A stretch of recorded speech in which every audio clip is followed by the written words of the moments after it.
Hey guys, this is Tereth from 2+2 and I'm making a tutorial video for TableNinja. This video is going to be a guide to getting started using TableNinja in Sit-n-Gos. I'm going to go through some basic features that I think every Sit-n-Go player can use, and then I'm going to open up a few tables and show you TableNinja in action. The first time you run TableNinja, you'll need to go through the setup process. The first step is to select your language. This is the language that our online documentation will automatically be translated into by Google Translate. Next, you'll need to select your table layout. This setting tells TableNinja how your tables are arranged when you play poker. For this video I'm going to be stacking, so I'll select the stacked table layout. In the final step, TableNinja will attempt to automatically detect your configuration. For most users, you'll get a message like this saying that automatic configuration was successful. In rare cases, automatic configuration may fail, in which case you will need to manually configure TableNinja. For me, automatic configuration was successful, so I can click Start TableNinja to start using TableNinja's features. The first time you run TableNinja, it will automatically open our configuration guide in a browser. This guide contains important information about PokerStars and Windows settings that are required for TableNinja to run properly. I encourage you all to review this guide on your own, but for the purposes of this video, I'm not going to go over these settings, and instead we'll just start setting up TableNinja's features. I'm going to start by assigning some hotkeys on the Action Hotkeys tab. I'm going to assign hotkeys to all the basic actions like bet, call, check, and fold. To do this, I just click in the box next to the action I want to assign a hotkey to, and then I press the button that I want to assign a hotkey to. I'm going to assign a hotkey to bet, call, check, and fold, and I'm also going to assign my right mouse button to advanced action check fold. Again, I just click in the box and press the right mouse button. Next, I'm going to set up the Table Control tab. This tab lets you specify which table you'd like to have your hotkeys act on. Hotkey actions are always sent to the target table, which is framed in red by TableNinja. For this video, since I'm going to be stacking, I'm going to play in the table in foreground mode. This mode means that hotkey actions will always be sent to the table on top of my stack. Next, I'm going to set up the cycling hotkeys. I'm going to start with the cycle to first in line table hotkey, which is one of the most useful hotkeys in TableNinja. This hotkey will instantly jump you to the table that has been awaiting action the longest, so you can find urgent tables and act on them quickly. Next, I'm going to assign the cycle tables forwards and backwards hotkeys. These hotkeys let you rotate through the tables in your stack so that you can keep an eye on all the action. Finally, I'm going to set up a Set Table Aside hotkey. You can use this hotkey to keep an eye on a hand that you want to pay particular attention to. This hotkey will jump a table out of your stack to a pre-specified location. Then when the hand is over, you can press the hotkey again and it'll pop it back into your stack.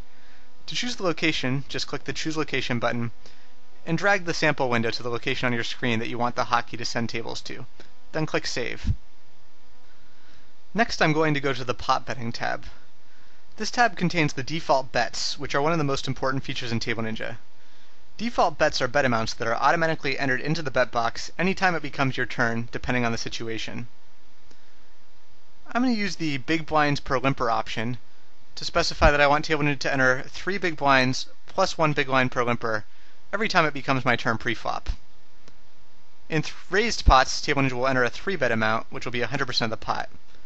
I'm also going to set my flop, turn, and river default bets to be 70%, 66%, and 50%. Finally, I'm going to set TableNinja to round all my bet amounts to the nearest small blind so that I avoid betting weird numbers. Keep in mind that the default bet amounts are just preset amounts that are entered into the bet box. You can always tweak the exact amount using your scroll wheel before betting. Next, I'm going to go to the Fixed Bets tab and create an all-in hotkey. This hotkey will instantly shove my entire stack with a single button, so it's a great way to speed up your play in the late stages of Sit-n-Gos where the game is mostly shove or fold poker anyway. This can really streamline your game and let you play more tables. The next set of really crucial features for Sit-n-Go players are on the Annoyances tab. First, there's the Automatically Click Time Bank feature, which will automatically click the time bank anytime it appears at any of your tables, even tables at the bottom of your stack. This means it's literally impossible to time out without using your entire time bank at a table. This feature can easily pay for the cost of the program in a few days. Next, there's the Automatically Click I'm Back for Tournaments feature, which will automatically click the I'm Back button at any tournament where you do happen to time out, so that you never have to worry about timing out at a table and then losing that tournament at the bottom of your stack. Next, there's the Automatically Refresh Info tab for Tournaments feature, which will constantly update the Info tab so that you can always see the latest standings in the tournament. Finally, I'm going to turn on the Automatically Close Single OK button pop-ups, which will close all sort of annoying informational pop-ups that PokerStars may show you. Next I'm going to go to the Opening and Closing tab and turn on the Automatically Handle Tournament Registration pop-up feature.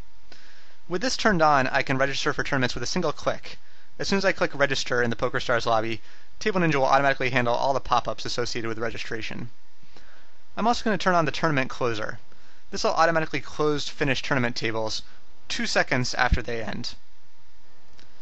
I'm also going to go to the On-Screen Display tab and turn on the No Limit Tournaments Stack Size and BB display. This will display my stack size in big blinds at all my no limit tournaments, and the stack size will update in real time so that I can see exactly how many big blinds I have anytime I'm making a tournament decision. This can be really useful, especially for push or fold decisions late in tournaments. Finally, I'm going to set up the Disable Hotkeys toggle. This hotkey is a master hotkey that turns all the other hotkeys off and also temporarily turns off the info tab refresh. If I press it once, the box turns red, meaning that hotkeys are off. And if I press it again, the box turns green again, meaning that hotkeys are back on. This can be very useful if you want to take notes on a player or type in chat without accidentally pressing one of your hotkeys. Now that we've got everything all set up, I'm going to open a few tournaments so that you can see TableNinja in action. The first thing you'll notice is when I click Register in the lobby, TableNinja automatically handles all the registration pop-ups, so I'm able to register for tournaments with a single click. This makes registering for a number of tournaments quickly extremely simple. I've opened a bunch of tables so that I can show you TableNinja in action. One of the first things you can notice here is the big blind display is showing that I have 75 big blinds. The blinds here are currently 20 and I have 1,500 chips, so that's correct. You can also notice the default bet was automatically put in for me. There were 4 limpers and I had it set to 3 big blinds plus 1 per limper, so it put 7 big blinds in the box for me. As I've been talking, you may also have noticed that TableNinja clicked the time bank for me, so I didn't time out. And I just folded a table using my fold hotkey. And as you can see, every time I use the hotkey to fold, the next table pops up and I can act at that table. I can also cycle through my tables using my cycling hotkeys, going forwards and backwards. If there's a hand I want to watch, I can see this hand play out. And as you can see at all my tables, the info tab is updating, so it's telling me, my position in the tournament, how many players are left. All that useful information is constantly being kept up to date. I also thought I'd show you the Set Table Aside hotkey. If there's a hand I'm particularly interested in, I can use that hotkey on this table, and as you can see, it moved my table to the top right of my monitor.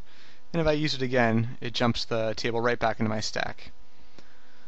We'll get another option to see the default bets in action here. Again, I have it set to 3 per limper, so it should raise to 5 big blinds here. As you can see, 100 was automatically put in the bet box for me. Once again, I'm going to fold using my fold hotkey. And I think that should give you a pretty good feel of what playing with TableNinja is like. It makes it really easy to play a lot of tables, especially when they're stacked. And I hope this video helped you guys out. Before I end the video, I do want to make a few final comments. Because this was a getting started video, I didn't show you some of TableNinja's advanced features, but we have some great advanced features for Sit-n-Go players that I wanted to go over. Most of them are on the Sit-n-Go Sensei tab. I'm going to start by mentioning the Sit-n-Go betting. This lets you set your pre-flop default bet to vary with the blind level. So for example, in this top row here, I have it set to open to 3 plus 1 per limper when the blinds are small, 2.5 plus 1 per limper when they're between 100 and 200, and so on, scaling down to 2 big blinds plus 1 per limper. So this is a great way to have your bet size scale down as the blinds increase. Another advanced feature I thought I'd mention is the TableNinja Sit-n-Go opener. This will let you say that you want TableNinja to keep, 10 tournaments of a certain type open at a time for an hour and a half, for example. So you would set TableNinja up to open 10 tournaments of the desired type you wanted to play. Every time you lost a tournament, it would open a new one to keep you at 10 tables. And then after an hour and a half, it would shut down and let you end your session. So once you guys are comfortable with the basic features of TableNinja, I highly recommend checking out the Sit-n-Go Sensei tab. We actually have a separate tutorial video specifically on the Sit-n-Go opener that will help you get set up, and that's on our website at TableNinja.com. I'm going to end the video here. If you have any feedback on this video, feel free to post on the TableNinja forums at tnforums.tableninja.com, and I'd love to hear what you guys think. Thanks for watching.